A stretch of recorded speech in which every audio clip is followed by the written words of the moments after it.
Hello, everybody. This is Retrokid Reviews with some good news. As you can see, I finally found one of my old Critical Role masks I got earlier this year, so that out of the way.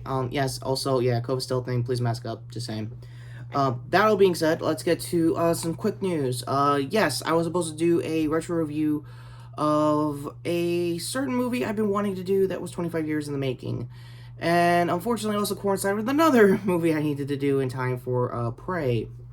That is also coming out next week, so that's going to be a double review. You'll know it when you see it. They both have one very obvious common thing, and you'll know when you see it. So, last up, I want to get to quick news on most of the United Ghost Kevin videos I was in, the Among Us stuff, and I think it's not an Among Us knockoff app that he found that I was a part of. Both those links will be in the description down below, and his channel as well. Yeah, it was a fun time. It was a good session. Long story when it came to recording it. I was a little all over the place, I'm gonna be honest with as far as the recording goes. So, and one last bit of news going forward with Toku reacts and just reacts in general. I have a brand new laptop, as I just mentioned, and the reason why it's not looking broken here is because it is also a touchscreen.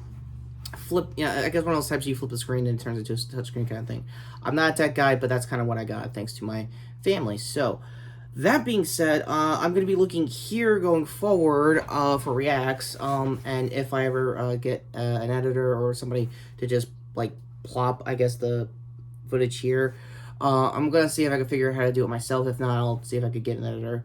I'm not there in the money yet for Patreon. Again, leave a like down below for, I guess, teasing or, I guess, making me get one eventually. So until then, I'm going to do a quick react of the new Kamen Geats trailer that just came out. We'll go off of, ironically of all things, the Crunchyroll article that discussed the whole thing.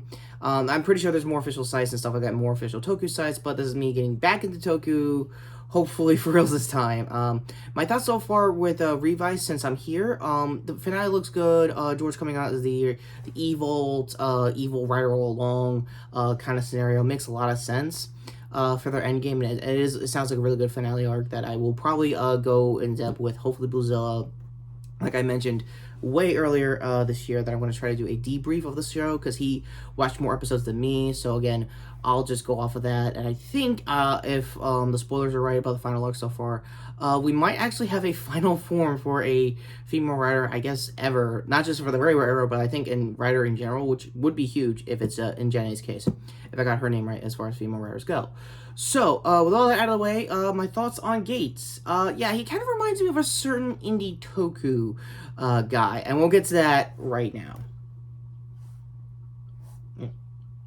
Bear with me here. There we go. New touchscreen, still trying to figure it out. Okay, liking the gear so far. Very... Oh. Okay, so it's two indie writers in one. Oh, okay. This is twirls? Okay, nice bike. Okay. He has multiple forms right out of the gate. Very, I want to say, drive-ish. What's with the panda? Oh, Rocket enters with his rider kick? And that's it. Because, like I said, this is just a teaser. So, there's certain, like I said, there is some certain indie Tokus. By the way, card to the trailer above that I found it from. Certain indie Toku characters he reminds me of. The Immortal Grey Fox, for starters. So, go to his channel there for his content. And the twirls and a lot of the, I guess, finger dual-wielding gun kata kind of stuff definitely reminds me of Gun Calibur. So, for those who remember Garage Pro, his Striga sequel to Gun Calibur finally came out last year on Prime. I didn't really get around to making a review of it because I was on vacation by the time it dropped on Prime. So ironically, I'm also talking about this the week before my vacation. So yeah, we're kind of getting full circle Toku-wise here on my channel. Ultimately, as far as the gear and everything goes, I think the suit got leaked for his upcoming crossover with Revice for the Winter, I guess, crossover movie, which just makes a lot of sense. So, I'm pretty sure Dawson Rider and a bunch of other Toku sites and channels have already talked about it, so I'll leave any of those links here in the cards right here. My thoughts on the suits right now, yeah, it definitely looks like the last decade of indie writers in one. It's definitely got a lot of Sugar inspirations. almost all of his gear I can replicate with just Nerf X-Shot kind of stuff. Like, I'm not even kidding. Like, his main rider suit just screams if you just had a little bit of time and 3D printing and I guess the last decade of like X-Shot building kits, you could probably replicate this really well. So be on the lookout when Welcome S7 talks about this kind of rider in his way, or if there's going to be rider-inspired blasters, because that would be pretty cool if the Nerf hobby just adopts fully into Tokusatsu. That'd be pretty cool. So yeah, my overall thoughts with what I've seen so far, pretty good. Again, this is just a teaser, so I'll be here for hopefully the full trailer. Like I said, sorry for the bring aside. The full trailer will probably show how this particular rider is going to henshin. We didn't see what his civilian gear is going to look like. We didn't see most of his CAS, the plot of it. Just a big showcase of mostly what he can do, I guess, is to get ahead of the leagues, which would be pretty cool until always end.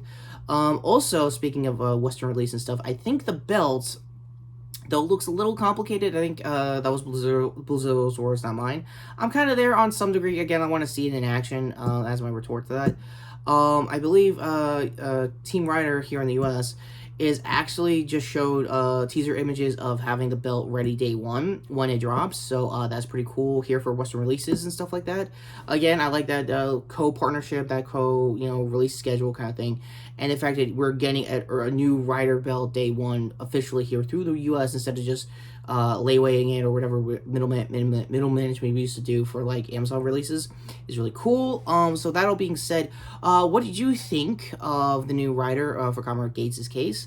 Let me know in the comments down below if he looks anything like any indie Toku I might have missed out on seeing the last couple of years. Again, his head sculpt, the compound analogies just give me Immortal Grey Fox energy.